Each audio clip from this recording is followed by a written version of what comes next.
Hi everyone, this is Abin Xavier from Everything You Want to Know About Apple. iPhone. നമ്മുടെ apple എക്കോസിസ്റ്റത്തിലെ ഏറ്റവും fundamental key ആണ് iPhone എന്ന് പറയുന്നത്. നമ്മുടെ apple ഗാഡ്ജറ്റ്സിൽ 60-70% എല്ലാ ഗാഡ്ജറ്റ്സും നമുക്ക് കണക്ട് ചെയ്യണമെങ്കിലും സിങ്ക് ചെയ്യണമെങ്കിലും നമുക്ക് വേണ്ട താക്കോലാണ് ഐഫോൺ എന്ന് പറയുന്നത് അല്ലേ. പക്ഷേ 10-8 പേരും നമ്മുടെ ഐഫോൺ എടുക്കാത്തത് ഒരേ ഒരു കാരണം കൊണ്ടാണ്, അതിൻ്റെ വില. അവിടെ നമുക്ക് ദേവദൂതനായിട്ട് വരുന്നത് നമ്മുടെ ബാങ്കുകൾ തരുന്ന EMI ഓപ്ഷൻസും അതേപോലെ ക്രെഡിറ്റ് കാർഡും കൊണ്ടാണ്. ആ ഒരു കാര്യത്തെ മാറ്റിക്കൊണ്ട് ആപ്പിൾ ഒരു പുതിയ കാര്യം ഇൻട്രൊഡ്യൂസ് ചെയ്തിട്ടുണ്ട്. അതെന്താണെന്നല്ലേ, അതിന് തൊട്ട് മുമ്പ് ഈ ചാനൽ സബ്സ്ക്രൈബ് ചെയ്ത എല്ലാ കൂട്ടുകാരും ഇപ്പോൾ തന്നെ സബ്സ്ക്രൈബ് ചെയ്യുക. അതോടൊപ്പം തന്നെ ഈ വീഡിയോ നിങ്ങൾക്ക് എന്തായാലും ഹെൽപ്ഫുൾ ആയിരിക്കും. അതുകൊണ്ട് നിങ്ങൾ ഈ വീഡിയോ ഇപ്പോൾ തന്നെ ലൈക്ക് ചെയ്യുക. അതോടൊപ്പം നമ്മുടെ സ്വന്തം വളർന്നുകൊണ്ടിരിക്കുന്ന ആപ്പിൾ ടെലിഗ്രാം കമ്മ്യൂണിറ്റിയിൽ നിങ്ങളിപ്പോൾ തന്നെ ജോയിൻ ചെയ്യുക. അവിടെ ജോയിൻ ചെയ്യാൻ ലിങ്ക് ഞാൻ നമ്മുടെ ഡിസ്ക്രിപ്ഷൻ ബോക്സിൽ കൊടുത്തേക്കാം. അല്ലെങ്കിൽ ഈ ഒരു QR കോഡ് നിങ്ങൾ സ്കാൻ ചെയ്താൽ ഇപ്പോൾ തന്നെ ഒരു ആപ്പിൾ ടെലിഗ്രാം മെമ്പറായിട്ട് നിങ്ങൾക്ക് ജോയിൻ ചെയ്യാൻ പറ്റുന്നതാണ്. അവിടെ ഇതേപോലുള്ള ലീക്സും റൂമേഴ്സും നിങ്ങൾക്കുള്ള ഡൗട്ടുകളും അവിടെ തന്നെ റിയൽ ടൈമായിട്ട് ചോദിക്കാൻ പറ്റുന്നതാണ്. അപ്പോൾ എന്താണ് നമ്മുടെ ആപ്പിൾ കൊണ്ടുവരുന്നത്? കൊണ്ടുവരുന്ന ആ ഒരു പ്ലാൻ്റെ പേരാണ് ആപ്പിൾ ഹാർഡ്വെയർ സബ്സ്ക്രിപ്ഷൻ പ്ലാൻ.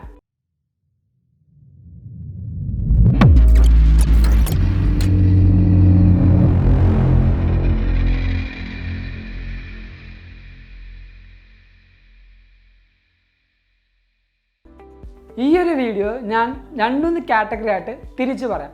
അപ്പോൾ നിങ്ങൾക്ക് കേൾക്കുമ്പോൾ വേഗം മനസ്സിലാവും. അതിൽ ഒന്നാമത്തെ കാര്യം, എന്താണ് ഈ സബ്സ്ക്രിപ്ഷൻ പ്ലാൻ എന്ന് പറയുന്നത്? വേറെ ഒന്നുമില്ല, നമ്മുടെ നോർമൽ സോഫ്റ്റ്വെയർ സബ്സ്ക്രിപ്ഷൻ പ്ലാൻ നമുക്കറിയാം.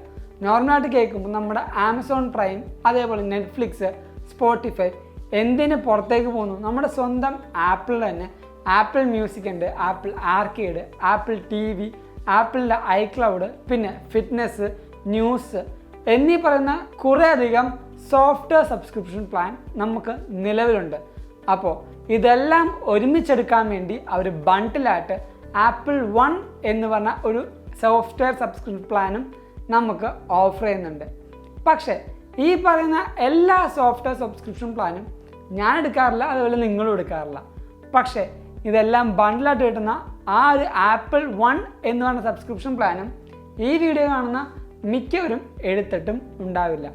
അതുകൊണ്ട് ആപ്പിൾ എന്ന് പറയുന്ന കമ്പനി ഫോർകാസ്റ്റ് ചെയ്ത് തിങ്ക് ചെയ്ത് ഒരു പുതിയ പ്ലാനായിട്ട് വരികയാണ്.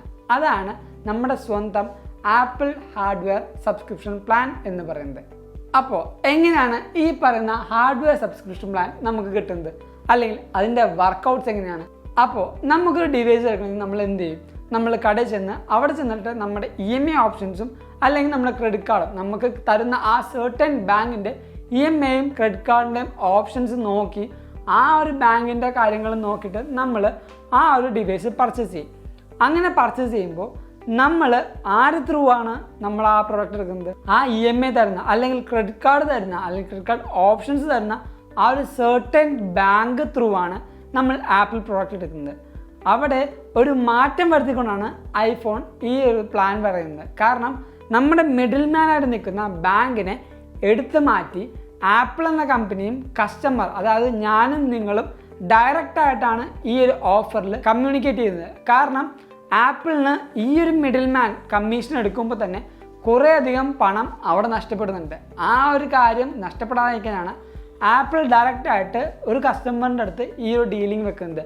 അപ്പോൾ ആപ്പിളിൻ്റെ ഈ ഒരു സബ്സ്ക്രിപ്ഷൻ പ്ലാൻ എടുക്കുമ്പോൾ നമുക്കൊരു ബെനിഫിറ്റ് എന്താണെന്ന് ചോദിച്ചാൽ, നമ്മൾ ഇത്രയും നാളെടുത്ത ഐഫോൺ അപേക്ഷിച്ച് ഈ ഒരു ഐഫോണിന് ഒരു മാറ്റം ഉണ്ടാകും.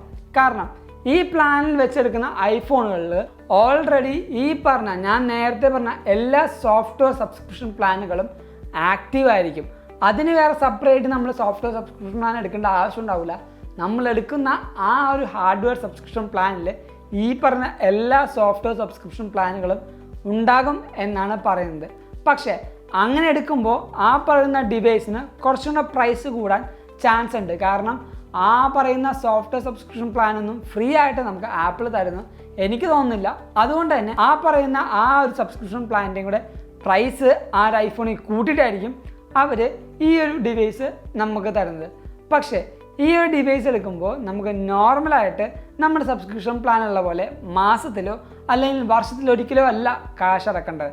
12 മാസത്തേക്കും അല്ലെങ്കിൽ 24 മാസത്തേക്കുമുള്ള നമ്മുടെ നോർമൽ EMI പോലെ തന്നെ നമുക്ക് ഈ ഒരു സബ്സ്ക്രിപ്ഷൻ പ്ലാനും ചെയ്യാൻ പറ്റുന്നതാണ്. അപ്പോൾ എന്താണ് ആക്ച്വലി ഇതിൻ്റെ ഗുണമെന്ന് ചോദിച്ചാൽ, ആപ്പിൾ എക്കോസിസ്റ്റത്തിലേക്ക് കയറാൻ അല്ലെങ്കിൽ ആപ്പിളിൻ്റെ ഒരു പ്രൊഡക്റ്റ് എടുക്കാൻ താല്പര്യപ്പെടുന്ന ആൾക്കാർക്ക് നമുക്ക് എന്തൊക്കെ ക്രൈറ്റീരിയ ആണ് ഒരു EMIയും അല്ലെങ്കിൽ ക്രെഡിറ്റ് കാർഡും കിട്ടാനുള്ള ബുദ്ധിമുട്ടുകൾ. ഒന്നാമത്, നമ്മൾ ആ ഒരു ബാങ്ക് പറയുന്ന കറക്റ്റ് ഏജിലായിരിക്കണം. 21 22 ഓരോ ബാങ്കുകൾ പറയുന്ന ആ ക്രൈറ്റീരിയ പറയുന്ന ആ ഒരു കറക്റ്റ് ഏജ് ലിമിറ്റ് ആയിരിക്കണം നമ്മൾ. രണ്ടാമത്തത്, നമുക്ക് ക്രെഡിറ്റ് കാർഡ് എടുക്കണമെങ്കിൽ ഇത്ര സാലറി വേണം, നമ്മുടെ അക്കൗണ്ടിൽ ഇത്ര ബാലൻസ് വേണം. അങ്ങനെ പല ക്രൈറ്റീരിയ നമ്മൾ ആ ഓരോ കടമ്പകളും ചാടിക്കടന്നിട്ടാണ് നമ്മളൊരു ഫോൺ EMIയിലും അല്ലെങ്കിൽ ക്രെഡിറ്റ് കാർഡിലൊക്കെ നമ്മൾ എടുക്കുന്നത്. പക്ഷേ ആപ്പിൾ ഹാർഡ്വെയർ സബ്സ്ക്രിപ്ഷൻ പ്ലാനിൽ ഇത്രയും വലിയ ക്രൈറ്റീരിയസ് ഉണ്ടാവില്ല എന്നാണ് നമ്മൾ അറിഞ്ഞുകൊണ്ടിരിക്കുന്നത്. അപ്പോൾ ഈ പറയുന്ന പ്ലാൻ എപ്പോഴാണ് നമുക്ക് കിട്ടുന്നത് വെച്ചാൽ, ഈ കൊല്ലം ഇറങ്ങാൻ പോകുന്ന iPhone 14ൽ നമുക്ക് ഈ ഒരു ഓപ്ഷനും കൂടെ ഓൾറെഡി വന്നുകൊണ്ടായിരിക്കും ആ ഇവൻറ്റിൽ കാണാൻ പറ്റുമെന്നാണ് നമുക്ക് കിട്ടുന്ന ആ ഒരു ന്യൂസിൽ പറയുന്നത്. അപ്പോൾ ഇതിൻ്റെ കൂടെ ഞാനൊരു കാര്യം കൂടെ നിങ്ങളെ ഓർമ്മിപ്പിക്കുകയാണ്. ആപ്പിളിൻ്റെ സ്വന്തം ആപ്പിൾ കാർഡ് നമുക്ക് ചിലപ്പോൾ ഇന്ത്യയിൽ അവൈലബിൾ ആവും. കാരണം ആപ്പിൾ കാർഡ് എന്ന് പറയുന്നത് നമ്മുടെ ഒരു ക്രെഡിറ്റ് കാർഡ് പോലെയാണ്. പക്ഷേ 0 ഇൻട്രസ്റ്റ് ആണ് ഈ പറയുന്ന ആപ്പിൾ കാർഡിന് ഉള്ളത്. നമ്മുടെ നാട്ടിൽ പിന്നെ ഇത്രയും നല്ല ഇൻഫ്രാസ്ട്രക്ചർ ഉള്ളതുകൊണ്ട് പല കാര്യങ്ങളും നമ്മുടെ നാട്ടിൽ ഇപ്പോഴും വന്നിട്ടില്ല. അതിൻ്റെ എക്സാമ്പിളാണ് ആപ്പിൾ പേ എന്ന് പറയുന്നത്. ആപ്പിൾ പേ എന്ന് പറയുന്ന കാര്യം നമ്മുടെ ഇന്ത്യയിലും നമ്മുടെ കേരളത്തിൽ നിന്നും ഇപ്പോഴും വന്നിട്ടില്ല. നമ്മുടെ ആപ്പിളിൻ്റെ സൈറ്റ് തന്നെ ഈ അടുത്താണ് നമ്മുടെ ഇന്ത്യയിൽ ലോഞ്ച് ആയത്. അപ്പോൾ ഇന്ത്യയുടെ ഇൻഫ്രാസ്ട്രക്ചർ കൂടിയാലാണ് നമ്മൾ ഉപയോഗിക്കുന്ന ആപ്പിൾ ഡിവൈസുകളുടെ പൊട്ടൻഷ്യൽ നമുക്ക് യൂസ് ചെയ്യാൻ പറ്റുള്ളൂ. ഐഫോണിലും ആപ്പിൾ വാച്ചിലും നമുക്ക് ആപ്പിൾ പേ എന്ന ഓപ്ഷനൊക്കെ നമുക്ക് യൂസ് ചെയ്യണമെങ്കിൽ ആപ്പിൾ പേയിൻ്റെ റീഡർ നമ്മുടെ നാട്ടിൽ വരണം. അപ്പോൾ ആ ഒരു കാര്യം കൂടെ നമ്മുടെ നാട്ടിലെ ഇൻഫ്രാസ്ട്രക്ചറിലും കൂടെ വന്നു കഴിഞ്ഞാൽ നമുക്ക് ഫുൾ പൊട്ടൻഷ്യലായിട്ട് ഐഫോൺ യൂസ് ചെയ്യാൻ പറ്റും. അപ്പോൾ ഇതൊക്കെയാണ് നമ്മുടെ ആപ്പിൾ ഹാർഡ്വെയർ സബ്സ്ക്രിപ്ഷൻ പ്ലാനിൻ്റെ കാര്യങ്ങൾ. ഈ വീഡിയോ നിങ്ങൾക്ക് എന്തായാലും ഇഷ്ടപ്പെട്ടു, അതേപോലെ ഹെൽപ്ഫുള്ളാണെന്ന് കരുതുന്നു. അങ്ങനെയാണെങ്കിൽ ഇപ്പോൾ തന്നെ നമ്മുടെ വീഡിയോ ലൈക്ക് ചെയ്യുക. എല്ലാ ആപ്പിൾ കൂട്ടുകാർക്കും ഈ വീഡിയോ ഷെയർ ചെയ്ത് കൊടുക്കുക. അവർക്ക് ഇതൊരു പുതിയ അറിവ് തന്നെയായിരിക്കും. അതോടൊപ്പം നമ്മുടെ ചാനൽ സബ്സ്ക്രൈബ് ചെയ്ത എല്ലാ കൂട്ടുകാരും ഇപ്പോൾ തന്നെ സബ്സ്ക്രൈബ് ചെയ്യുക. നമ്മുടെ ടെലിഗ്രാം കമ്മ്യൂണിറ്റിയിലേക്ക് ഞാൻ നിങ്ങളെല്ലാവരും ഇൻവൈറ്റ് ചെയ്യാണ്.